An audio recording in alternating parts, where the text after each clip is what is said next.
Hello everybody and welcome back to the channel. Today is Monday and I have the day off, so I was able to get some things together for today's recipe. Now today I'm going to make what is called hobos or hobo packets, and if you don't know what that is, it's hamburger, potatoes, any kind of vegetables you want, put in a little foil packet, sealed up and baked in the oven. Today what I'm going to put in mine is of course the hamburger and the potatoes.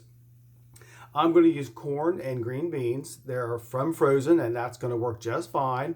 Actually, it's going to probably be better than canned because it's going to taste a little bit fresher. And I'm also going to put some spices from that little spice mixture I made up the other day. And I'm going to put some bacon on top, some crumbled bacon. Because I have another dish cooking right now and there's bacon on that. And it's some cabbage in this vintage cooker that I got a couple years ago, and I'll show you that in just a little bit. Okay, so first of all, what we're going to do, I'm just going to put the phone down here on this foil. What you want to do first is get a layer of potatoes. Now there's going to be a lot in these, so I made some extra large foil, torn it off there so I could have enough to seal the packets up with. Okay, let's get some potatoes on there like that. We like potatoes in this house, so we're going to put quite a few on there. Okay, now what I'm going to do, it is recommended to spray the foil with with cooking spray so nothing sticks. But what I'm going to do is take a little bit of this leftover bacon grease that I have and just kind of drizzle it over these potatoes. That's going to help the potatoes not stick, and it's also going to give everything a really good flavor. All right. I don't think you can go wrong with bacon. All right. So I'm going to put the hamburger on top of the potatoes. I'm going to clean my hands off before I can get into that seasoning mix. What I'm actually going to do is get it out with a spoon, since I did touch raw meat and I don't want to put my hands in this. All right. So I think the trick to this dish is to season, season, season. Use any kind of seasonings you want. Since beef is kind of plain, you'll want to get some really good flavor on there like that. I know that looks like a lot, but I don't think it is. Okay, so now I'm going to put some corn on there.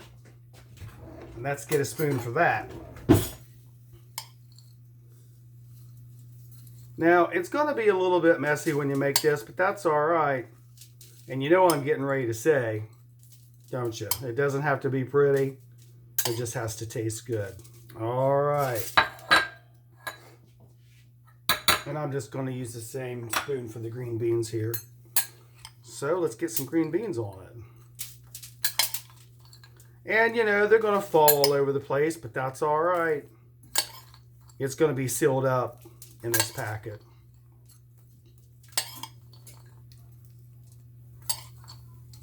All right. So kind of gather everything around here.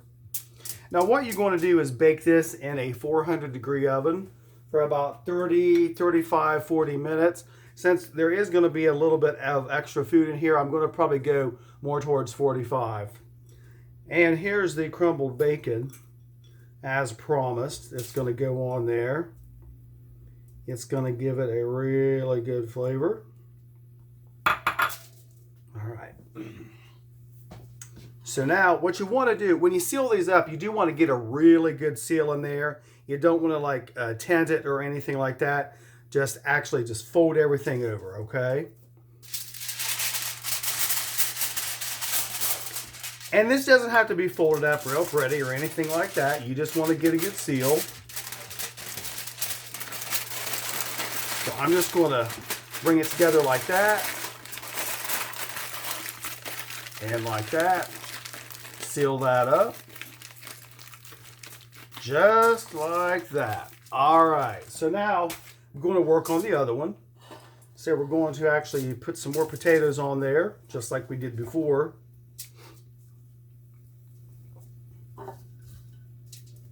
And you know what? I forgot a step, but you'll see what that is in a minute. I just saw a food that I had cut up for these Hobo packets. So there's the other hamburger. Clean off my hands a little bit. Sprinkle that seasoning on there. I did not put that spoon back in there because I know it touched the hamburger. All right, this is the step I forgot.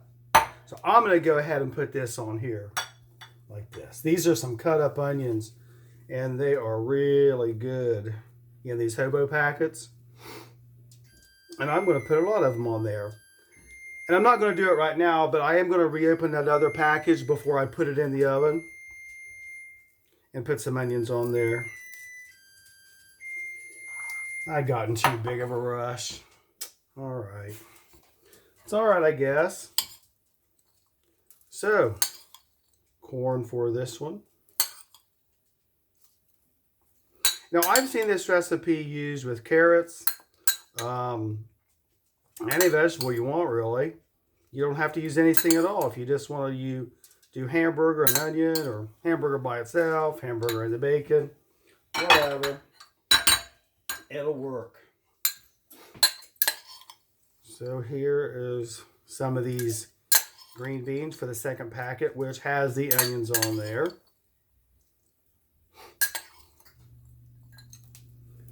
Now you might have to gather some of this food up into like a little bit of a mound so it doesn't go anywhere or make it hard to seal. And I'm just going to put the rest of the bacon on this. Gather all this up just like so.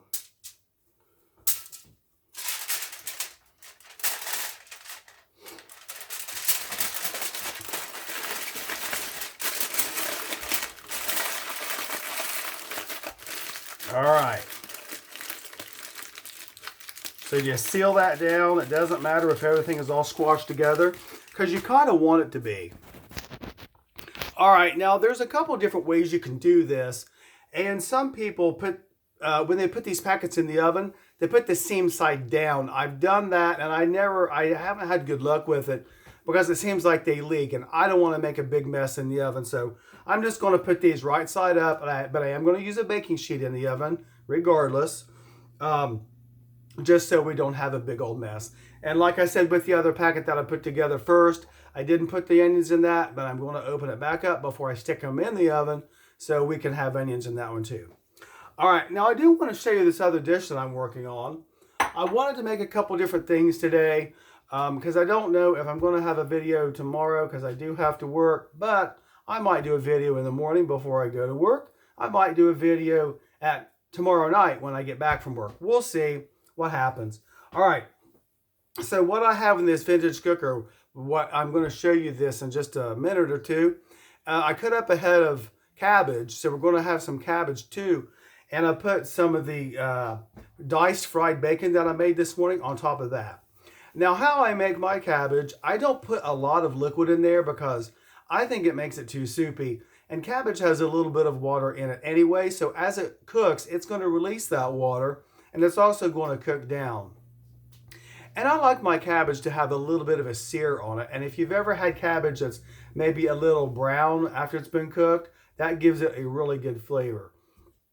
Now, like I said, I do use a little bit of water, maybe a quarter cup, maybe a little bit more than that, with some chicken bouillon. Now, you can use beef bouillon, pork bouillon, whatever, but you're going to add it to that water, stir it up so it's really dissolved, and you're going to pour it on the cabbage. All right.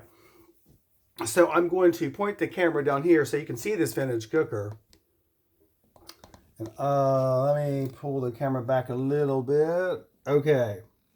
All right. So this cooker, I believe, is from the 50s. It's a Nesco.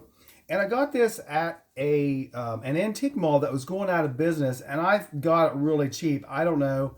It was something like $3, $4. It was in absolutely pristine condition. Except you can see right here above the indicator light, a little bit of the metal has flaked off, but I suppose I'm flaking off some of my finish too after almost 60 years. So I think this cooker is probably in better shape than I am.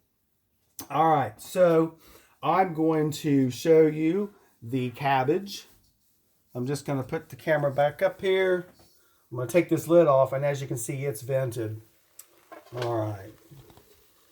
So that's the cabbage, and you can see there's bacon on there. And when I put this cabbage in here this morning, or a little bit ago, it was almost overflowing, but it has cooked down. And as I said, I put my chicken bouillon in with water in there, poured it over the top, and put the lid back on it. You can probably notice it is getting a little bit brown. I set this probably to about 300 when I started it out, but now I've turned it down to about 250, 225, just so it doesn't get too overly done. Now I'm probably going to add a little bit more water to that, just because I don't want it to be totally dried out. So okay, I'm going to put these Hobo packets in the oven. The oven has been preheated. I'm going to reopen that other packet and put the onions in there. It's going to be okay. All right, folks. So I'll be back in a little bit, probably closer to the 45 minute range. And we'll check these Hobo packets just to make sure the hamburger is done. Everything's going to cook really fast in there because the oven is really hot. And you have it sealed in there, so no steam is really going to escape. That's going to help it cook really fast. I might check it at about 30 minutes. It might be done in 30 minutes. I don't know. We'll see. All right, folks, I'll be back in just a little bit. We'll get everything going, and we're going to have some of this cabbage with the bacon. We're going to have these Hobos, and I think it's going to turn out really good. All right, I will see you in just a little bit. Okay, everybody, welcome back. The Hobos are done, and I've taken one out of the oven and opened it up so some of the steam could escape. We're going to taste it right now and see how it turned out. So I'm going to go ahead, pull this plate over here, put the camera down so you can take a good look at it. There you go. All right, let's take a bite. Looks like everything got done here. Get some of those vegetables, those potatoes. Oh, fell off the fork.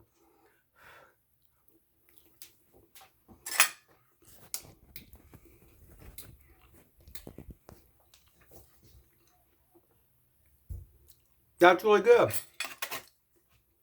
Turned out perfectly, just like I thought it would. All right, let's take another bite here.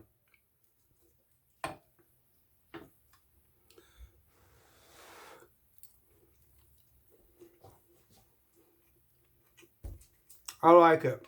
I think this is going to be really filling. Okay, now I'm going to get some of this cabbage out and put it on this plate. And I wanted to let you know that I had some onions left over, so I sauteed those, and I'm going to put those on top of the cabbage. It's really good that way. I think you should try it if you haven't already. All right.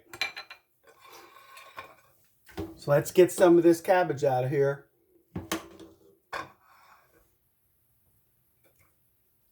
Put it on the plate. All right, I think that looks really good. Let's get some of those sauteed onions on there too. Now this cabbage is really, really hot. It is really steaming. I'm going to put the camera down here so you can see it. All right.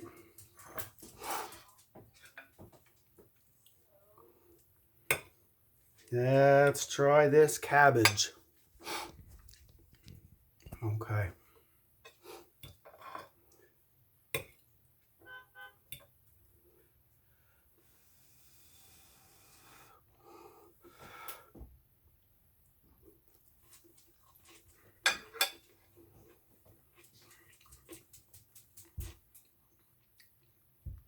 I like it.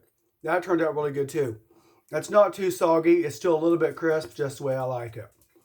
All right. Can you guys see that crock pot in the back on the stove there? Next to the other Hobo? Well, that is one of my Goodwill finds from today. And I got that for $3. All it needed was a little bit of cleaning up. It didn't look like it had been used at all. And it looks like it's one of these deluxe ones with the timer on them. And it's got like a little heat indicator for when you take it to a potluck or whatever. I'm going to research that and see what those retail for brand new. I think they're pretty expensive.